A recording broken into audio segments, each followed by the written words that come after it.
पुणे महापालिकांच्या निवडणुकीत जेवढा गोंधळ आणि कुरघोड्या झाल्या नाहीत तेवढा गोंधळ 5 स्वीकृत सदस्य निवडीवेळी पाहायला मिळालाय। आधी स्वीकृत नगरसेवक पदासाठी डावलले गेल्यानं सत्ताधारी भाजप कार्यकर्त्यांनी महापालिकेची तोडफोड केली होती। त्यानंतर ज्या उमेदवारांचे नामनिर्देशन भरण्यात आले ते सर्व बेकायदेशीर असल्याचा आरोप करत न्यायालयात दाद मागण्यात आली होती। तसेच या निवडीला स्थगिती देण्याचीही मागणी न्यायालयात करण्यात आली। मात्र सोमवारी स्वीकृत सदस्य निवडीला स्थगिती देण्यास नकार दिला होता। त्यानंतर अखेर मंगळवारी 5 स्वीकृत सदस्य निवडीवर खास सभेत शिक्कामोर्तब करण्यात आला।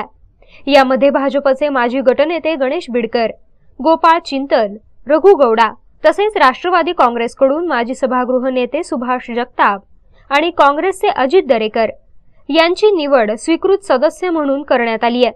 प्रतिनिधी वीरेश आंधळकर, शार्प न्यूज, पुणे।